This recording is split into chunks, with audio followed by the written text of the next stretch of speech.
Hi everyone, అందరూ ఎలా ఉన్నారు? బాగున్నారండి. Welcome to Viji cooking channel. ఈరోజు మీకు ఒక స్వీట్ రెసిపీ చేయబోతున్నాను. ఈరోజు మనం ఒక మామూలు కాయను ఒక అద్భుతమైన స్వీట్గా మార్చేద్దాం. అదేనండి గుమ్మడికాయ హల్వా. ఇది చాలా సింపుల్, చాలా టేస్టీ. ముందుగా కావాల్సినవి చూద్దాం. ఈ గుమ్మడికాయ హల్వా ఆరోగ్యపరంగా కూడా చాలా మంచిదండి. మన హెల్త్కి చాలా మంచిదన్నమాట. నేను చిన్న సైజు గుమ్మడికాయ తీసుకున్నానండి, పెద్దది కాదు. అయినా సరే చాలా గట్టిగా ఉందండి. నేను లేతగా ఉందని చెప్పి తీసుకున్నాను, గింజ తక్కువ ఉంటుంది కదేమో అని. అయినా సరే చాలా గట్టిగా ఉంది. లోపల గింజలు కూడా చాలా ఉన్నాయండి. మనం దీన్ని ఇలా కట్ చేసుకోనండి, లోపల ఉన్న ఈ సీడ్స్ అన్నీ కూడా తీసేసుకోవాలన్నమాట. ఈ సీడ్స్ అన్నీ కూడా చూసారు ఎంతెంత ఉన్నాయో. సీడ్స్ చిన్నకాయ అయినా సరే దీన్ని మధ్యలో కట్ చేసి మనం ఈ సీడ్స్ని అలాగే పైన ఉన్న పెచ్చిని కూడా తీసుకోవాలండి. కట్ చేసి ఇప్పుడు ఇలా కట్ చేసుకుంటున్నాం కదండి. చాలా గట్టిగా ఉందండి బాబు. చాలా జాగ్రత్తగా కట్ చేయాలి. కట్ చేసేటప్పుడు కొంచెం చూసుకొని కట్ చేసుకోవాలన్నమాట. దీన్ని ఇలాగ 4 భాగాలు చేశాను. ఇప్పుడు ఈ గింజలన్నీ కూడా సపరేట్ చేశానండి. గింజలు తీసేసి ఈ పైన ఉన్న ఈ పెచ్చినండి, అది కూడా గట్టిగా ఉందండి. పెచ్చు లేతగా లేదు. దాన్ని కూడా మనం చక్కగా తీసేసుకోవాలి. చూస్తున్నారు కదా, ఇలా తీసుకోవాలి. ఇది మనం దీన్ని యూస్ చేసుకుంటున్నాం అనమాట. మిగతాయి కూడా అలా కట్ చేసి పెట్టుకొని మీకు చూపిస్తాను.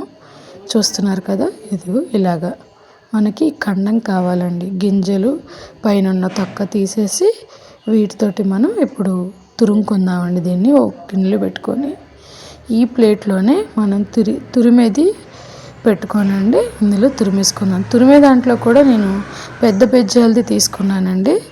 చిన్న హోల్స్ ఉన్నది మరీ పేస్ట్ అయిపోద్ది అని చెప్పి ఇదైతే తురిమింది మనకి బాగుంటుంది. పెద్ద సైజు వస్తే తురిమిన దాంట్లో, అందుకని చెప్పి నేను పెద్ద బెజ్జాలు ఉన్నది తీసుకోనండి. కట్ చేసి తురుముతున్నాను అన్నమాట. చక్కగా ఇలాగ తురుముకున్నది. వాటర్ చూసారా ఎలా వచ్చేసినాయో ప్లేట్లోకి.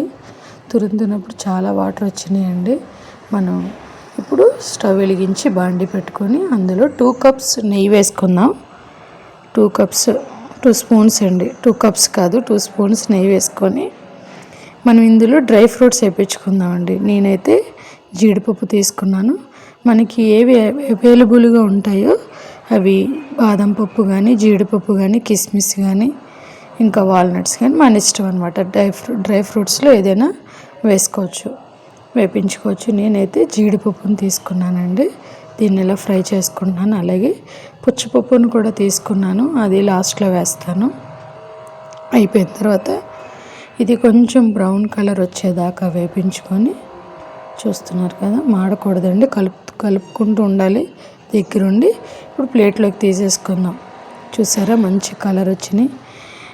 జీడిపప్పు ఎంతమందికి ఇలాగా నెయ్యిలో వేపించిన జీడిపప్పు తినాలని ఎంతమందికి అనిపిస్తుందో, ఎంతమందికి ఇష్టమో నాకు కామెంట్ చేయండి. నాకైతే చాలా ఇష్టం. నాకు స్వీట్స్ తిన్నప్పుడు ఆ జీడిపప్పు పంటికి తగిలితేనే చాలా నచ్చుతుందండి.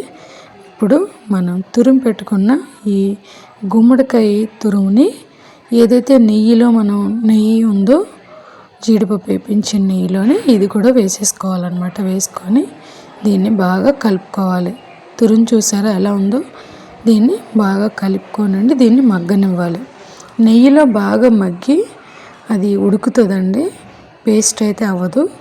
అప్పుడు మనకి ఉడికింది అని తెలిసిన తర్వాత, ఇవి చూసారా కొంచెం ఉడికిందని తెలిసిన తర్వాత ఇందులో మనం పంచదార వేసుకోవాలన్నమాట. కొంచెం వాటర్ ఉన్నాయి కానీ చూస్తున్నారు కదా, కొంచెం వాటర్ ఇంకిపోయిన తర్వాతే నేను పంచదార వేసానండి. నేనైతే ఈ తురుముకి, ఈ కాయకి చూసారు కదా, కాయ చిన్న సైజు కాయ, దీనికి ఒక 2 కప్స్ షుగర్ వేసానండి. ఇంకా కొంచెం తక్కువ వేసుకున్నా పర్లేదు, మా ఇంట్లో కొంచెం షుగర్ ఎక్కువ తింటారని నేను షుగర్ వేసాను అనమాట. కప్పున్నరైతే సరిపోతుందండి షుగరు. మా ఇంట్లో వాళ్ళకి కొంచెం స్వీట్ ఎక్కువ ఉండాలి, అందుకని వేసాను. ఇప్పుడు చక్కగా ఇది ఇలా కలుపుకోనండి ఉడకనివ్వాలన్నమాట. పంచదార బాగా కరిగిపోయి దగ్గరికి పడాలి. ఈలోపు మనం యాలక్కాయలు కూడా వేసి ఉడకనిచ్చుకుందాం. ఇది బాగా పాకంలాగా దగ్గరికి అయిపోవాలండి. వాటర్ లేకుండా దీన్ని బాగా ఉడకాలన్నమాట. నేను లైట్గా ఇందులో ఫుడ్ కలర్ కూడా వేస్తున్నాను, గ్రీన్ కలర్, గుమ్మడికాయ హల్వా కాబట్టి. ఇది మన ఆప్షన్ అండి, వేసుకుంటే వేసుకోవచ్చు, లేకపోతే లేదు. కొంచెం కలర్ఫుల్గా అంతదని చెప్పి నేను గ్రీన్ కలర్ ఫుడ్ కలర్ వేసాను అనమాట. లైట్ పించ్ వేసాను. చూసారు కదా, ఇది బాగా దగ్గరికి అయిపోయింది. చూసారా పాకం ఎలా తేలుతుందో. బాగా ఉడికిందండి. స్మెల్ కూడా మంచి స్మెల్ వస్తుంది, యాలక్కాయల స్మెల్, నెయ్యి. ఇప్పుడు ఇంకొంచెం ఒక 2-3 స్పూన్స్ నెయ్యి వేసుకుందామండి ఇందులో. ఇది దగ్గరికి పడిపోయింది కాబట్టి ఇందులో కొంచెం నెయ్యి వేసుకుందాం.